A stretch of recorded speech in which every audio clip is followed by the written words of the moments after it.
C'était une mère qui me racontait qu'un jour, son fils, qui était tout petit, qui avait 5 ans, lui dit, il était en train de jouer, il regarde pas sa mère, il est en train de jouer, et puis il dit à sa mère comme ça, « Maman, est-ce que c'est vrai que les dames mangent le zizi des messieurs ?»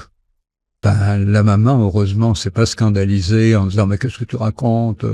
Non, elle lui a dit « Ah, mais pourquoi tu me poses cette question ?» Et l'enfant a dit « Parce que j'ai vu une dame qui mangeait le zizi d'un monsieur chez la nourrice. » Parce que le mari de la dame avait des revues pornographiques et un jour, la nourrice n'avait pas pensé à faire disparaître les revues et donc il y avait une revue et sur la couverture, il y avait une fellation et l'enfant l'avait vue.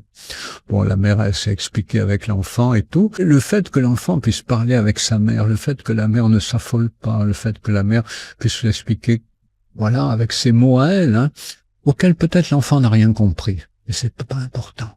L'important, c'était que la mère ne l'engueule pas, ne le culpabilise pas, accepte ça comme une question raisonnable. Je pense que les réponses qu'elle a dû lui donner auraient dû être embarrassées, mais bon, après on en a parlé, elle a pu reprendre les choses, mais si vous voulez, l'important, c'était qu'elle lui montre que, quel que soit ce que l'enfant pouvait voir de bizarre, d'étrange, de choquant, donc traumatisant, il avait le droit d'en parler. C'était ça le message important. Le message important, c'était pas oui, la fellation, les nanana, c'était tu as le droit d'en parler. C'est normal d'en parler.